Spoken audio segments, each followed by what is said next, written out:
Bom dia, boa tarde, boa noite. Sejam todos muito bem-vindos a mais um podcast das Fênix. Esse ser mitológico que renasce de suas próprias cinzas nos inspirou a criar esse podcast. A nossa ideia aqui é trazer as nossas histórias, as nossas experiências e vivências para inspirar a transformação de outras pessoas. Hoje, a gente está trazendo aqui uma amiga da Kika. Eu vou deixar a Kika apresentar a amiga dela, porque eu acho que ela vai falar com mais propriedade sobre ela. Vamos lá, Kika. Ai, gente, essa é a Mari, maravilhosa. Ela é estudante de audiovisual, ela está desenvolvendo um documentário, né? Aí o nome do documentário dela, gente, quando eu li e eu fui refletir sobre o significado, eu falei, gente, é perfeito o nome, né? Que é Gordos Não Entram no Céu, né? E aí eu fiquei assim pensando, eu falei, gente, é maravilhoso. Então ela está desenvolvendo esse documentário, então ela é cineasta, ela é roteirista, ela é a dona da porra toda, gente. Mari! Gostei. A gente colocou o tema da live aqui, Mari, como gordofobia, né? Que é o tema principal do seu documentário. Eu até vim de Mulher Maravilha aqui. Ah, adoro! Como uma gordinha aqui do grupo, eu falei assim, as gordinhas também são poderosas e a gente tem que empoderar, né? Então, bem-vinda. Quem tá ouvindo Muito obrigada. o nosso podcast aqui, olha, por favor, curtam, compartilhem com os amigos, com os inimigos. Se está ouvindo no Spotify, você, por favor, passe o link para os amigos. Se está ouvindo no YouTube, deixa eu curtir aqui, porque isso ajuda o algoritmo, né? A gente não está fazendo isso aqui, não está ganhando nada. Quem sabe um dia isso traga dinheiro para a gente, porque por enquanto só tá... Não, a gente tem prazer, né? Não tá dando prazer, tá tudo bem. É o melhor, isso é o melhor de tudo. Mari, conta pra gente como é que é a história desse seu documentário aí e aonde surgiu a ideia de trabalhar com esse tema? Bom, primeiramente eu vou falar que eu estudo produção multimídia, senão a minha coordenadora Márcia Okida vai puxar minha orelha. Eu faço cinema desde 2017, quando eu entrei no laboratório, né? E agora eu vou me formar como design gráfica, mas dentro das nossas matérias tem vídeo também, audiovisual, toda essa questão, né? Não deixa de ser um curso voltado ao audiovisual, mas também tem a parte gráfica, né? Então, essa junção dessas duas coisas, né? Bom, a ideia do documentário Gordos Não Vão para o Céu, ele, na verdade, surgiu com outro nome, que era O Peso do Preconceito. Foi em 2019, né, quando eu fiz um laboratório de cinema, e aí o meu tutor, né, deu as instruções da gente fazer um roteiro de curta-metragem. Mas aí eu quis ser a diferentona, né, sempre, e aí eu quis fazer um documentário com ficção, né, seria um curta-metragem, um doc curta-metragem, mas que misturaria a ficção, né, com um documentário, com entrevistas, que a gente vê bastante agora nos serviços streaming, né, tipo a Netflix e tal.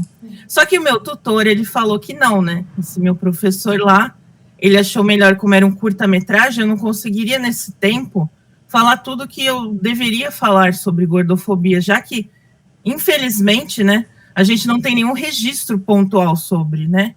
Que é um absurdo até hoje não ter nada sobre, né? Então, eu queria muito, né, fazer essa junção, né? Eu comecei a escrever roteiros a partir do momento que também, em 2019, eu tive o meu primeiro relacionamento e essa pessoa me ensinou a escrever RPG, né? Através de jogar RPG, eu consegui ver que sim, eu era capaz, porque eu já fazia roteiros, mas eram roteiros sem falas. Era uma arte mais imagética, arte conceitual, né? Então, eu vi que eu era capaz, né? E aí, dentro desse laboratório, eu comecei a desenvolver. Porém, essa dificuldade que a gente tem, que eu acredito que é porque até o presente momento a gente não tem um documentário sobre, eu não conseguia patrocínio. Dentro da onde eu trabalhava já com cinema, dentro desses locais, né, de financiamento, seja de prefeitura, seja particular, então eu meio que engavetei a ideia na esperança de que não é possível. Agora vem se falando, né, a mídia pelo menos está dando uma ênfase no assunto, publicando mesmo que não tenha uma repercussão como a gente gostaria, Mas aí eu fui esperando, aí eu falei, né, vamos ver, um dia engavetei esses projetos e deixei de lado. Em 2020, eu entrei em produção multimídia, né, na Unisanta, depois de ter deixado 2 faculdades de lado, que foi em 2002 de publicidade e 2010 de letras, por justamente sofrer depressão, por justamente sofrer bullying e não ter apoio nenhum. Eu não tinha vontade, né? Eu não me achava capaz, eu sofro, né? E sofria mais ainda gordofobia diária. Então, aí eu não tinha assim, esse ânimo, eu não queria voltar para o mesmo lugar que eu ia sofrer bullying todos os dias, né? Então, eu preferia ficar em casa, né? Esperar uma luz aparecer, né? E eu não me aceitava também. E aí eu entrei nesse curso, a professora nossa de roteiro de produção multimídia me deu muita força, né? Começou a passar vídeos sobre o tema, eu levava também conteúdo, ela esclarecia também os alunos, e aí eu falei com eles, né, e decidi fazer esse roteiro ano passado. E aí nesse ano eu conversei com eles, porque fazer um TFC sozinha Sim, seria muito puxado. complicado. E eles falaram, não, a gente vai com você. Legal. Então eu contei com eles que são homens, olha para vocês verem, Sim. são os únicos homens da turma, e eles falaram, vamos junto, e eles não são gordos, e eles são magros. E E você conseguiu patrocínio agora? Vocês, homens héteros, magros. Então, aí eles falaram, não, a gente vai com você. E aí eu falei assim, mas e agora? Como é que a gente vai conseguir filmar? Como é que a gente vai conseguir esses equipamentos, né? Sem verba. E aí eu fui procurando pessoas, colegas, amigas, e com a bênção, né, do universo, que nada é por acaso, eles toparam, e eu contei com a ajuda do Caio Malta, que ele trabalha na TV Unisanta, ele já se formou em jornalismo e produção multimídia, e aí ele foi o nosso cinegrafista, também co-diretor, e o nosso fotógrafo Antônio Ferreira, que já é experiente na área, então ele ficou como fotógrafo documental, que até naquele filme Roma, da Netflix, Sim. Tem um fotógrafo documental que acompanha, né? E a gente quis muito isso no doc, a gente viu muito essa necessidade, né? Então, eles toparam, a gente falou, vamos junto, né? Vamos nessa loucura toda e pelo bem maior. E aí, eu não sou uma pessoa popular, eu não sou influencer. Então, aí eu falei, como eu vou arrumar essas pessoas, né? Mas aí a gente conseguiu, inclusive uma delas é minha professora, e a outra também vai, vamos dizer, personagem, né, entrevistada, porque são 3 mulheres centrais mais convidados, também apareceu em função de um amigo em comum, que também, né, nos indicou, e eu fiquei muito feliz, porque eu falei, eu encontrei as pessoas certas, sabe? E aí eu procurei amigos também que são gordos, mas eu fiquei, assim, meio... Será que eles vão aceitar? Porque muitas das pessoas que eu procurei, ou muitas das pessoas que vieram até mim falaram, olha, mas eu não quero aparecer, só se puder falar. As pessoas têm muita vergonha de falar, né, de se posicionar, até para não perder emprego, até para não perder o relacionamento, né, não ter conflitos com a família também. E eu acho que eu achei as pessoas certas. Falando dessas 3 mulheres centrais, sou eu, né, uma delas, e a outra é a Selminha, que é uma mulher negra, que é noiva de um cadeirante, e é jornalista e é confeiteira, mas ela é jornalista, mas não consegue emprego na área. A outra personagem nossa é a minha professora Drica, né, que ela é publicitária, ela é maquiadora também, de efeitos, e ela nunca teve um filho, porque um dia um médico falou para ela que ela não poderia ter filho. Ele convenceu ela, mesmo ela tendo filho, que seriam muitos riscos que ela ia tanto, né, gerar para o bebê e para ela, e aí ela deixou esse sonho, e hoje ela sofre muito, porque ela queria muito ter um filho, e hoje ela se trata, né, em psicólogo, terapia, porque é uma vontade que ela ainda tem, né, e ela não conseguiu por causa de um irresponsável, né, que convenceu ela de que ela não poderia ser mãe. Você falou um pouquinho dos personagens aí, um pouquinho da história de cada um, tal, né? Depois a gente vai entrar mais um pouquinho na sua história. Diante dessa documentário, normalmente você também faz algum tipo de pesquisa, né? Você já falou alguma coisa de um dos problemas, né, do bullying, falou de personagem, dificuldade de arrumar emprego, tal. que você descobriu, vamos dizer assim, que, vamos supor, uma coisa que nunca tinha acontecido com você, que você descobriu com outro personagem a respeito do preconceito que o gordo sofre? Na verdade, de uns tempos para cá, com as influencers, né, com um bom trabalho dos influencers, né, eles conseguiram me esclarecer quantas muitas coisas, né, inclusive o body positive, porque eu achava impossível uma mulher ter estria e ter um relacionamento, né, ter celulite e ter um relacionamento, que eu não via esse tipo de corpo em nenhum lugar. Então, eu achava impossível, era um dos motivos que eu não me aceitava. Eu falava, eu não vou conseguir um namorado se eu não for assim, eu não vou conseguir um emprego se eu for assim, eu não vou conseguir nada na minha vida. Ainda pessoas te convencendo a isso, né, ainda fica mais difícil. Então, na verdade, nenhum dos personagens me chocou, assim. Eu diria ser minha dela ser jornalista e não conseguir um emprego na área. Mas eu também, até hoje, não consegui meu primeiro emprego com carteira assinada. Eu tenho 37 anos, então eu ali também falei assim, elas têm na faixa etária de 40, 45, né? Então, aí eu falei meio assim, né? E muitas das minhas amigas que estão como convidados também, que darão os depoimentos no documentário que vai ser intercalado, eu conversei com elas e fiquei surpresa, porque elas nunca me passaram também que elas tinham essas dificuldades. Eu achava que elas eram gordas mais de uma vida normal, mas é que elas não partilhavam mesmo, por medo de bullying, por medo de falar mesmo, né? Eu mesma não falava, eu me escondia em redes sociais, né? Eu não colocava fotos minhas. Então, não teria como eu sofrer bullying, né? Se eu não me expunha. Então, eu acho que vim aprendendo bastante. Eu aprendi com esses influencers sobre desumanização, né? Do corpo gordo, que equiparar o corpo gordo a um animal, né? A mesma coisa que o Hitler fazia no nazismo, os ratos, né? Então, é um caso muito grave também. E outras coisas, como a gordofobia médica, né, que eu também descobri através de influencers e conversando com eles. A primeira pauta que saiu foi por conta minha, que um dia eu fui numa médica, né, que eu tinha uma manchinha no nariz, eu queria ver, né, se era fungo ou não. Ela olhou para mim e falou, o que você está fazendo aqui? Você tinha que cuidar do teu corpo, não vinha ver essa manchinha, sabe? E de querer ir em dentista, e o dentista se negar ao atendimento, porque falava que eu não cabia na cadeira, sendo que eu sabia que eu cabia na cadeira, mas era realmente preconceito, né? Quando a gente quer fazer um exame e não tem um aparelho no hospital que a gente quer fazer, e você acaba não fazendo o exame. Quando você quer sentar numa cadeira, seja numa praça, seja até num leito de hospital, não tem. Então, a gente não tem acessibilidade, a gente não tem leis de proteção, então fica o Deus dará, né? Cada um faz o que quer, você não tem respeito, você não tem voz, e você não existe. Bastante forte o seu relato a respeito do preconceito que você sofre aí, desde quando você sofre, até...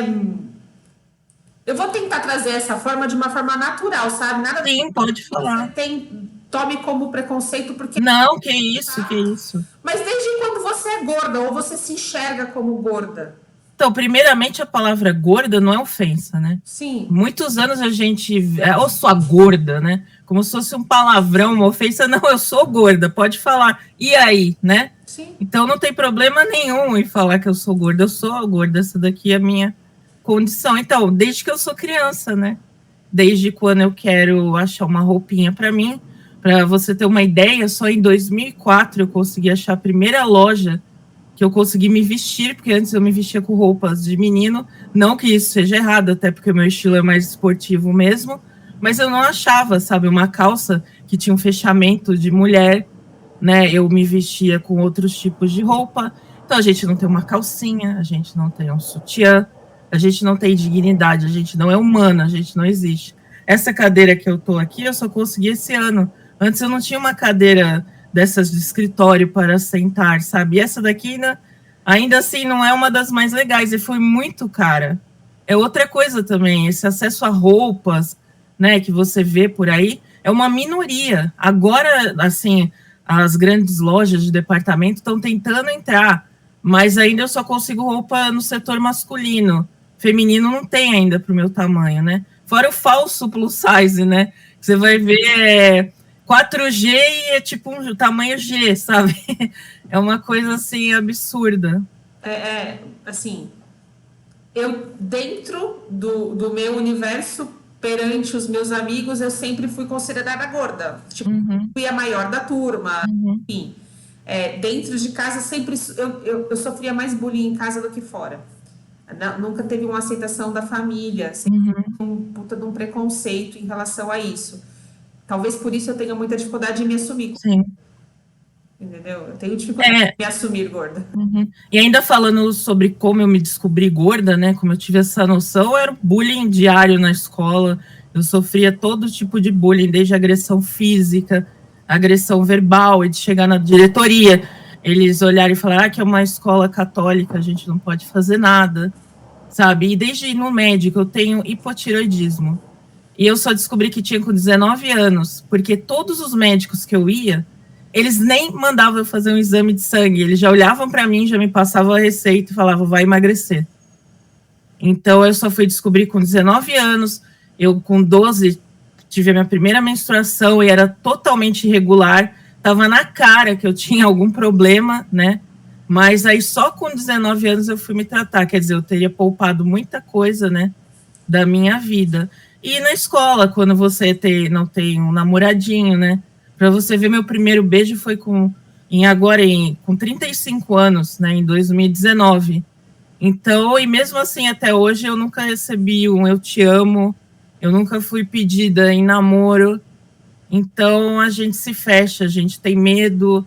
E aí eu posso chegar também na hipersexualização, na objetificação da mulher agora gorda, né? Quando você entra num aplicativo de relacionamento, você só é um objeto, você é uma carne de açougue e você está pronta a servir. Então, você recebe tudo quanto é tipo de coisas, e não somente nesses de relacionamento, eu recebo direto no Facebook, no Instagram, coisas super ofensivas para a minha pessoa, né?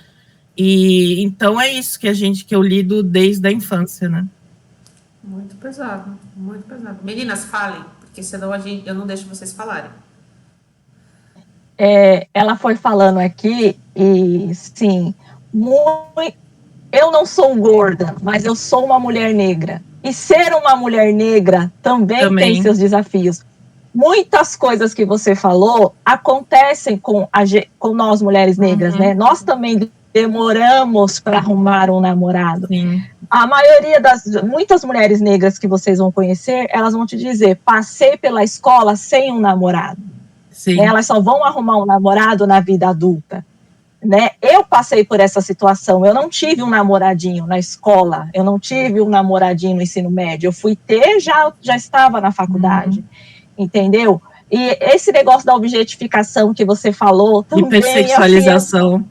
Sim, né, que tipo, e às vezes, e você falou uma coisa e me veio à cabeça, tipo assim, que o cara ainda trata você como assim, você deveria ficar grata, sim, porque eu estou te dando uma oportunidade, sabe? E é assim, é meio... Dói, machuca demais. Sim, aí a gente tem que lembrar que o problema não está na gente. Eu acho que a parte mais difícil é essa, a gente lembrar que a gente sempre fica se culpando, a gente fica o tempo todo falando o que eu fiz, o que eu poderia ter melhorado, o que eu poderia ter feito para que isso não acontecesse, mas quando na verdade a gente não tem culpa de nada, a gente não tem culpa nenhuma disso.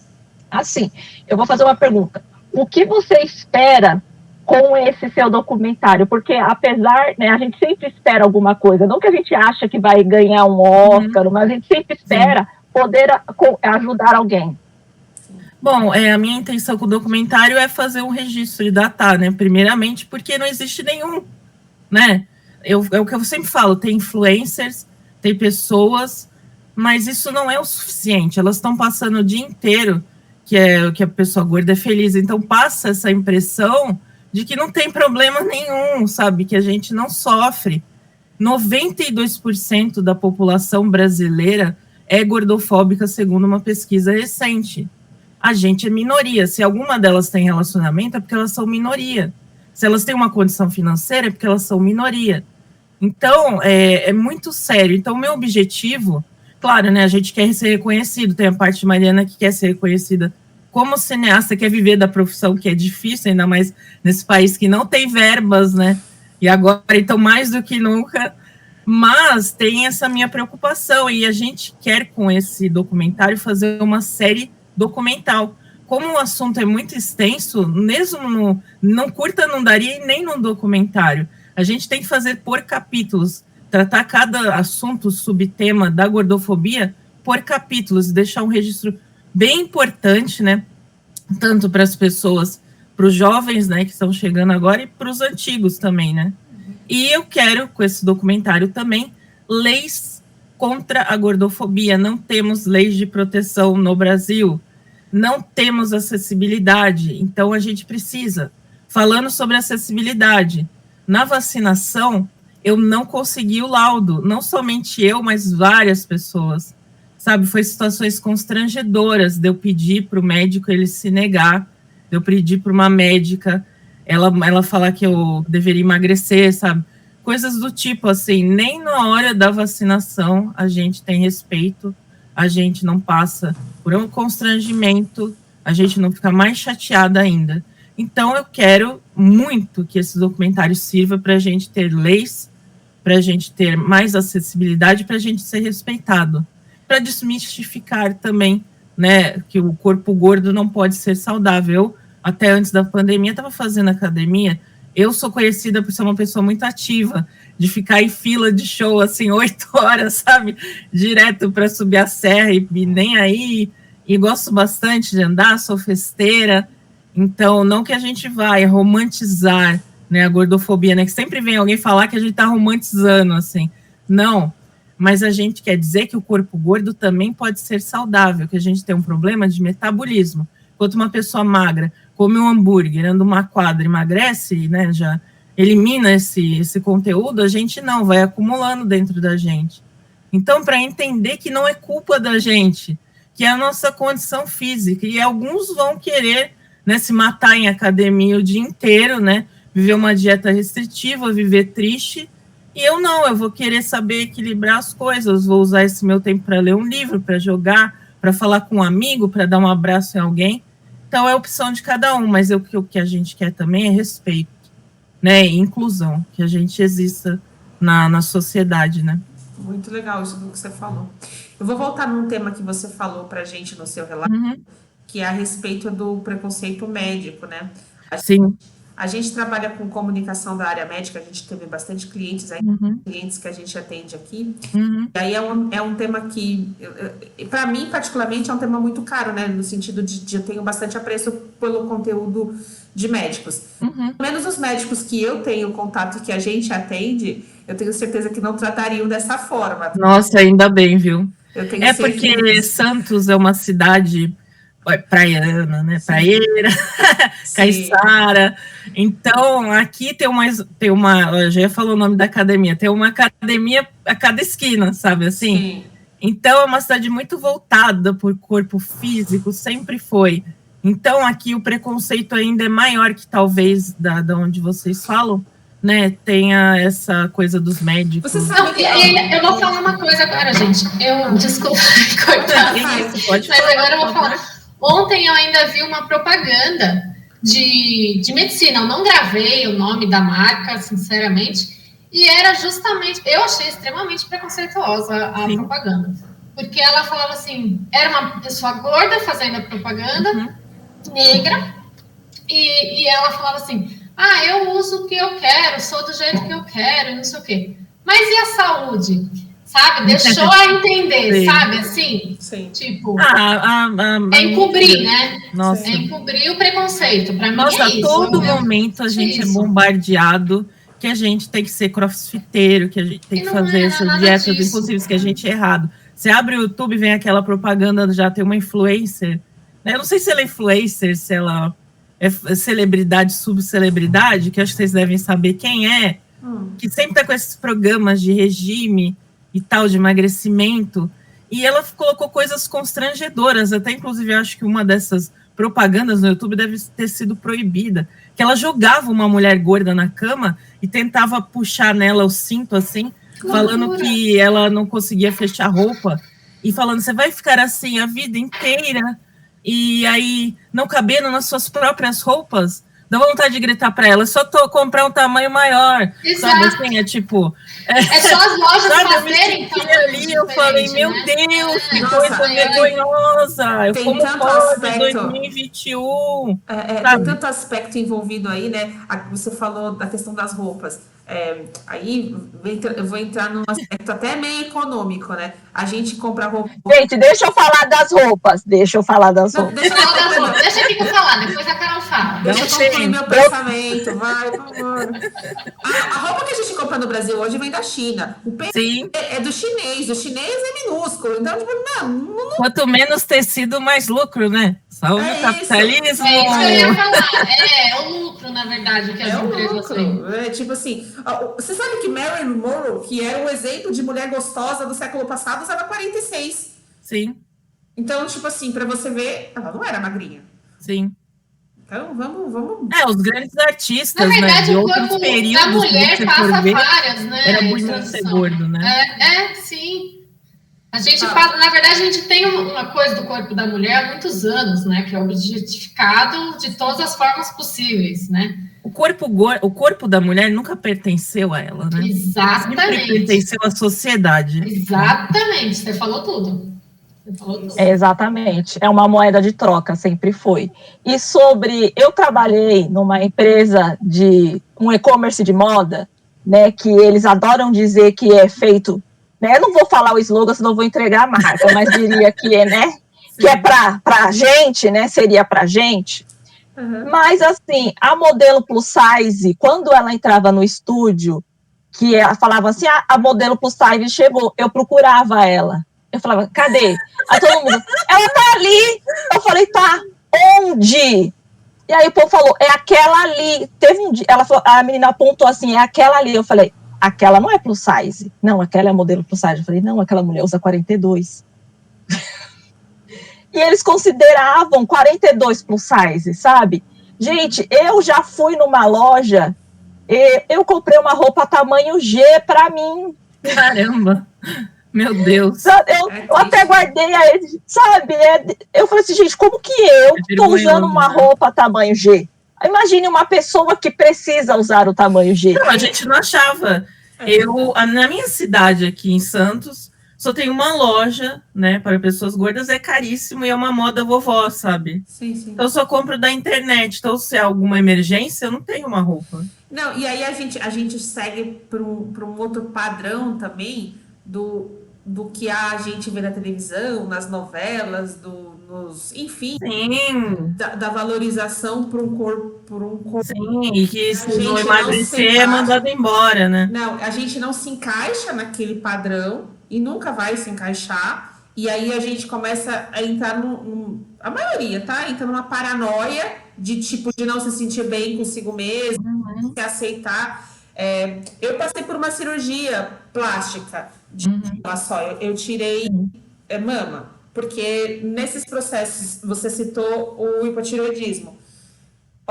Eu vou contar esse caso, eu já contei num outro podcast nosso, falando assim, eu tinha 11 anos, eu não era gorda, mas a minha mãe achava que eu era. Minha mãe tomava remédio de regime, porque ela achava que ela era gorda. Então, o que ela fez? Você tá gorda e me deu o remédio de regime dela. Na época, era aquele zanfepramona, aquele monte de coisa que toma que faz mal. Então, eu comecei a tomar remédio com 11 anos. Eu não tinha nem noção do que eu estava fazendo. Quando eu fiz 30, eu passei por cirurgia e retirei mama, porque eu fiz sanfona a vida inteira, engorda, emagrece. A mama crescia e quando eu emagrecia, a mama não diminuía. Eu tinha uns peitos que vinha aqui.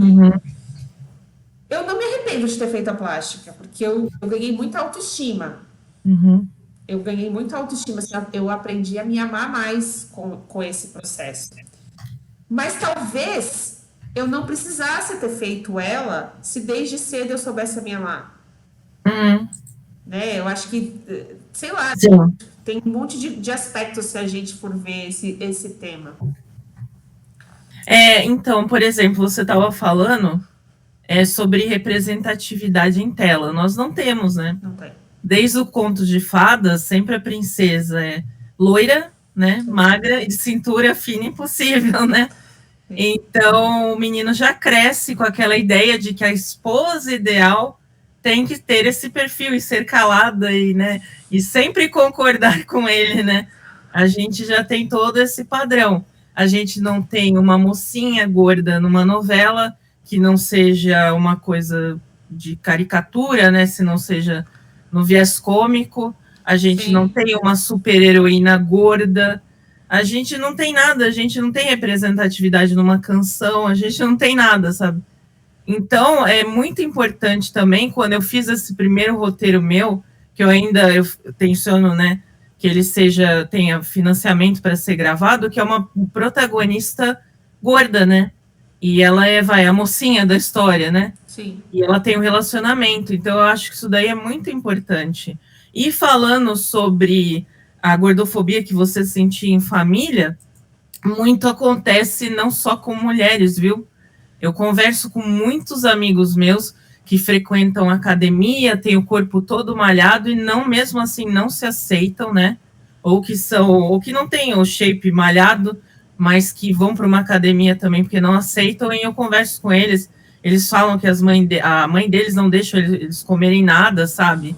Nossa, eu não comi um brigadeiro tem vários anos, sabe? Eu não comia não sei o que, não tem vários anos.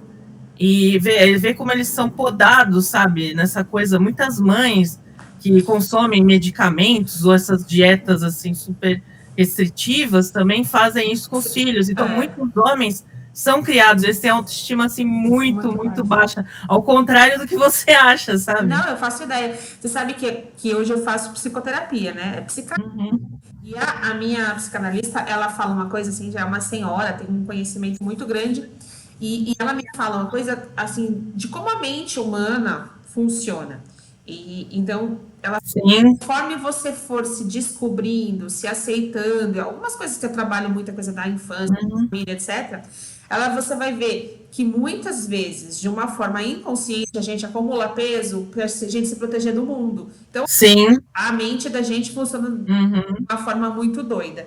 Então, a respeito do exercício físico, eu nunca gostei. Nunca gostei. Criança, eu gosto. Não, mas eu gosto de dançar. Também. Dançar. 2008, meu pai faleceu. Eu estava muito acima do peso, porque foi 2 anos dormindo no hospital dia sim, dia não. Eu passei com isso também. Meu pai morreu, eu precisava fazer alguma coisa, mas eu não queria fazer nada. Foi quando eu conheci a Kika, quando eu entrei para trabalhar naquela empresa, não vou falar o nome. Aí eu entrei na dança de salão.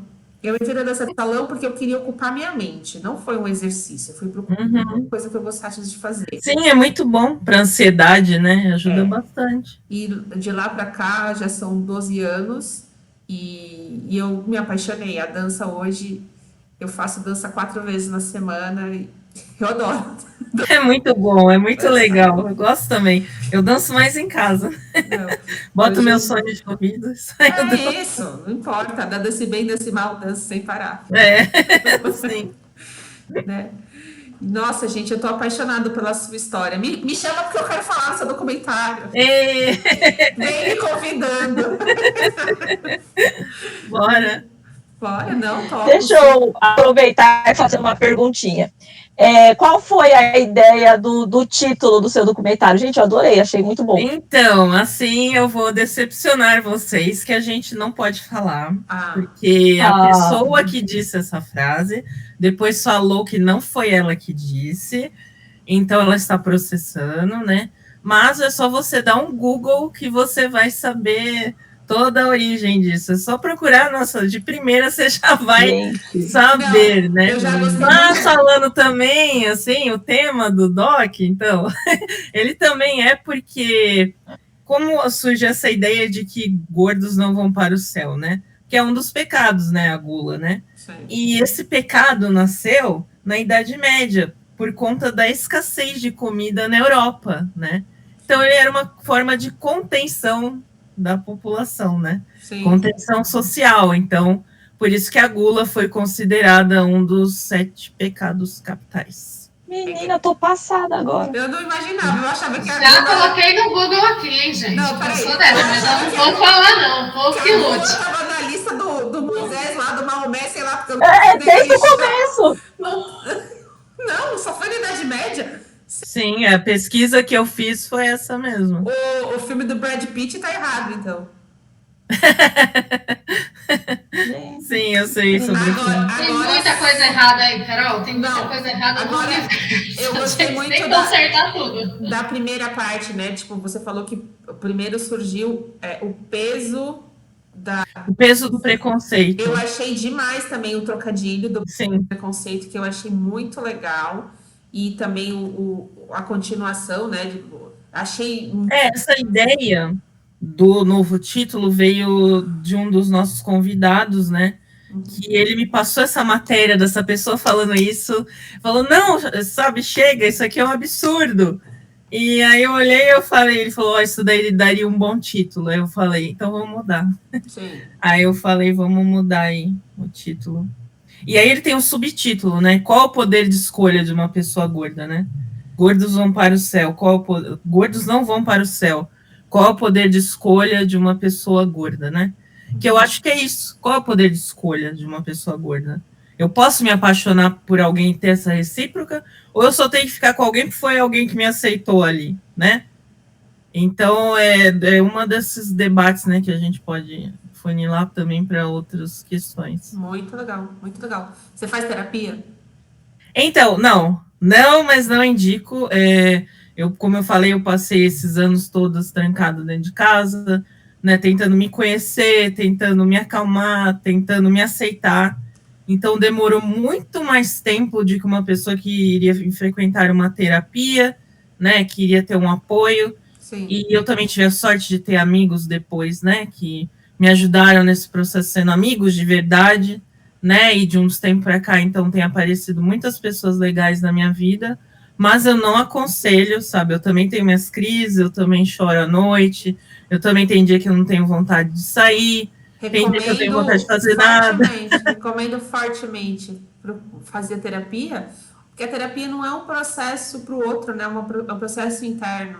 Sim. Um profissional que tem um conhecimento específico para ajudar a gente nesse processo interno. Não tem a ver com o outro, tem a ver com a gente. Sim, com certeza. Mas eu até entendo o porquê ela tem o problema porque ela teve muito problema com profissionais por causa, né, do formato do corpo dela. É que nem uma pessoa negra, ela tem problema de arrumar um terapeuta que entenda as questões do racismo.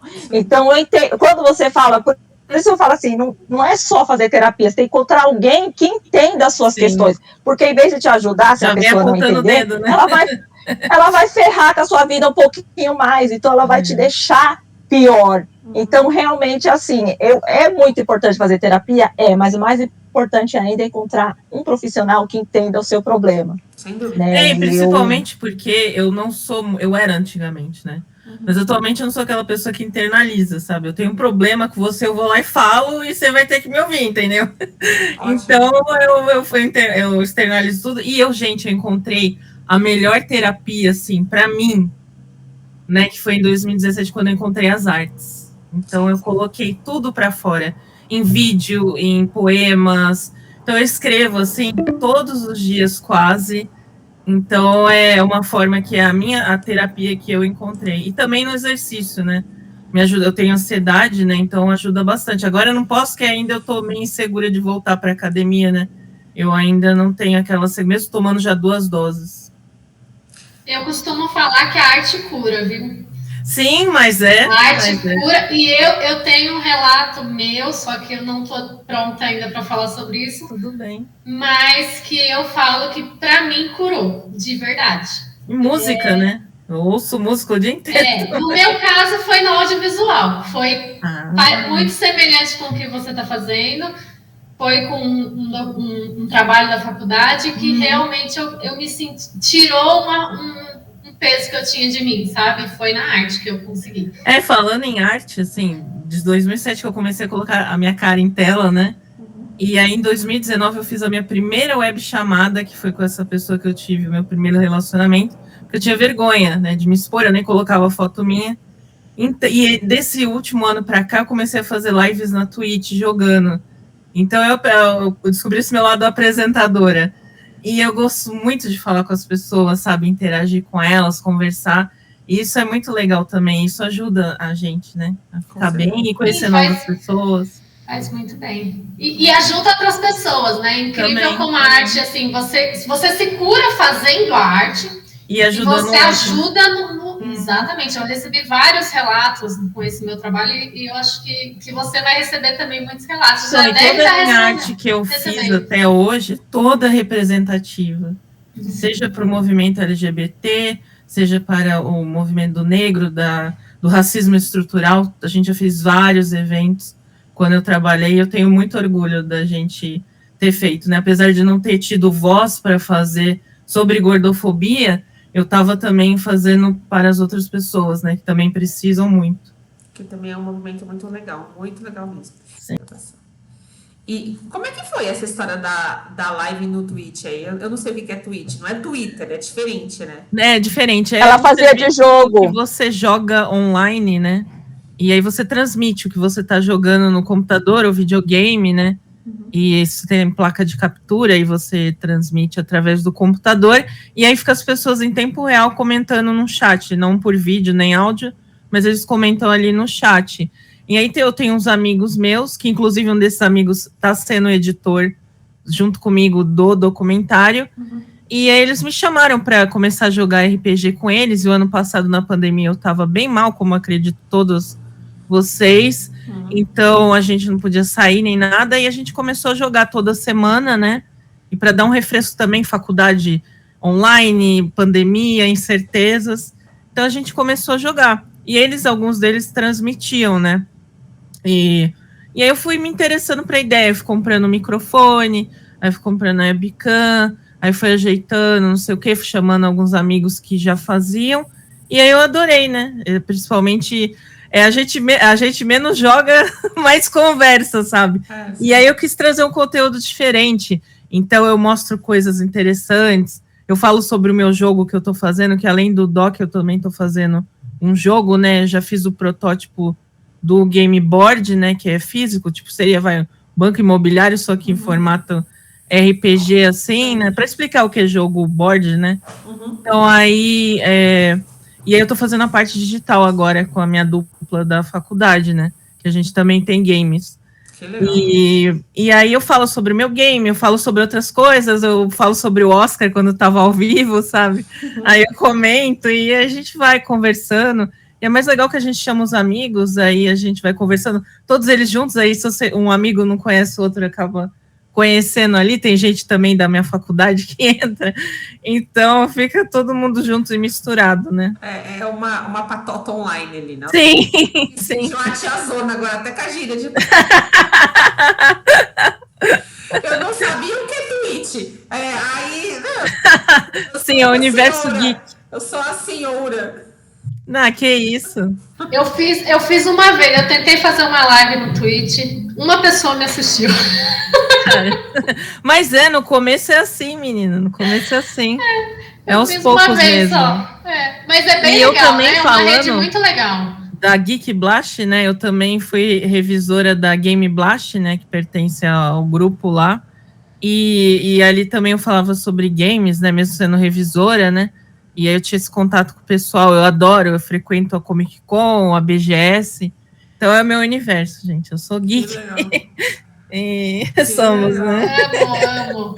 Show de bola. Eu parei no Harry Potter.